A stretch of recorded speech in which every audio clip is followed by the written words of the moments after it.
Assalamualaikum warahmatullahi wabarakatuh. Nama saya Tuti Lohiro.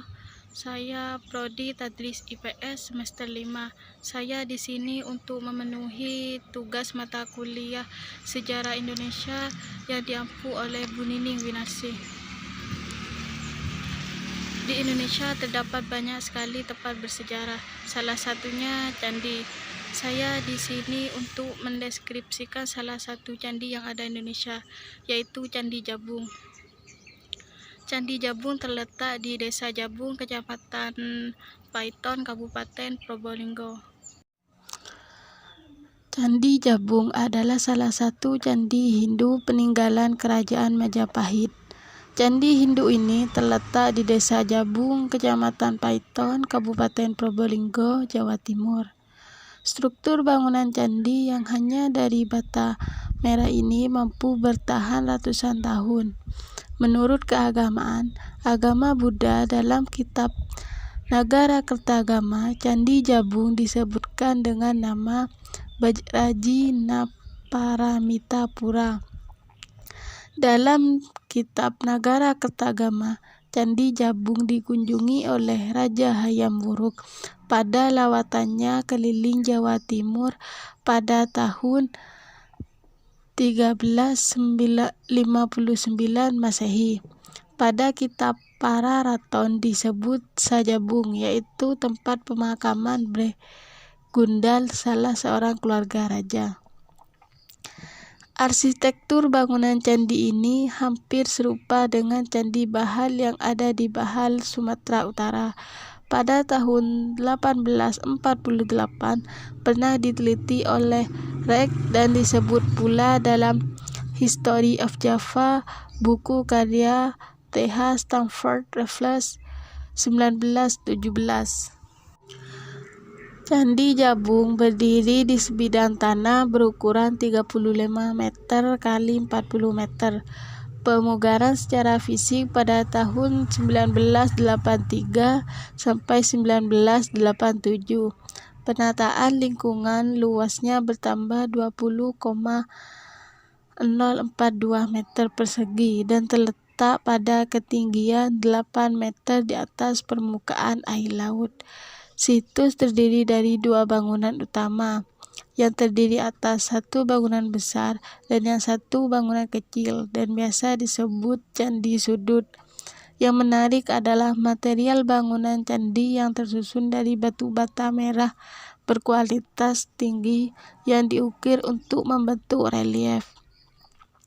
Bangunan terbuat dari batu bata dan ukuran Candi Jabung adalah panjang 13,13 meter, lebar 9,60 meter, dan tinggi 15,58 meter. Candi Jabung menghadap ke arah barat, pada sisi barat menjorok ke depan. Merupakan bekas susunan tangga naik memasuki candi. Di sebelah barat daya halaman candi terdapat bangunan candi kecil. Menara sudut diperkirakan penjuru pagar. Fungsinya sebagai pelengkap bangunan induk Candi Jabung. Selanjutnya adalah bagian tubuh candi. Bagian tubuh candi terdapat relief manusia, rumah dan pohon-pohonan. Pada sudut tenggara terdapat relief yang menggambarkan wanita naik di punggung seekor ikan. Relief ini dalam agama Hindu mengisahkan cerita pelepasan jiwa Sri Tanjung. Kisah ini melambangkan kesetiaan seorang perempuan pada suaminya.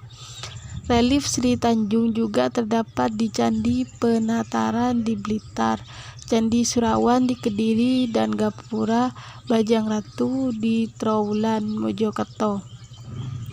Pada bagian tengah tubuh candi melalui pintu tersebut terdapat bilik candi yang berukuran 2,60 kali 2,58 meter dan tinggi 5,52 meter, dan pada bagian atasnya terdapat batu penutup cakup yang berukir. Setelah bagian dasar tubuh candi berbentuk persegi, diteruskan dengan tubuh candi berbentuk tabung atau silinder, dihias relief dan ukiran yang indah dan halus pahatannya. Di atas gawang pintu dan relung, di semua penjuru terpahat bentuk kala. Di bagian bawah ambang pintu bentuknya segi empat menonjol keluar, yang tengahnya dipahatkan kepala naga. Pada atas bingkai pintu ada balok batu kali, terdapat pahatan roset. Di tengahnya bertuliskan angka tahun Saka 1276 Saka atau 1354 Masehi, merupakan bukti masa pembangunan Candi Jabung. Bagian selanjutnya adalah kaki candi. Pada dasarnya bentuknya segi empat. Bagian barat atau depan terdapat bagian yang menjorok keluar atau bagian konstruksi yang mendukung tangga naik. Candi Jabung terdapat sebuah bilik segi empat dengan ukuran 1,30 kali 1,30 meter tanpa terdapat pintu masuk untuk memasukinya. Bagian kaki candi dibagi atas dua bagian. Pertama, kaki candi tingkat pertama dimulai dari list di atas batu yang berbentuk ekif dan hiasan daun padina. Kemudian list datar dengan ketinggian kurang lebih 60 cm. Di atas list terdapat bidang panil yang terdiri dari 30 lapis bata merah atau setinggi 12 meter. Pada bidang panil dipahatkan motif medalion. Bidang tegak dari ornamen daun-daun yang kesemuanya sudah tidak begitu jelas karena aus. Pada bagian tegak umumnya dipahatkan lukisan manusia, binatang, dan pohon-pohonan. Yang kedua, kaki candi tingkat kedua. Bentuknya hampir sama dengan bagian kaki candi tingkat pertama. Dimulai hiasan daun, padma, dan list datar.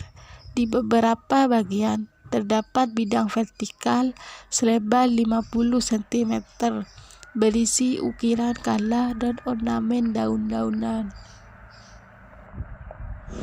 Yang terakhir adalah atap candi. Sebagian besar bagian atap candi sudah hilang. Dari sisa-sisanya kemungkinan besar puncaknya berbentuk stupa dan atapnya berhias motif sulur-suluran. Demikianlah deskripsi dari saya. Apabila ada kesalahan, mohon maaf yang sebesar-besarnya. Wassalamualaikum warahmatullahi wabarakatuh.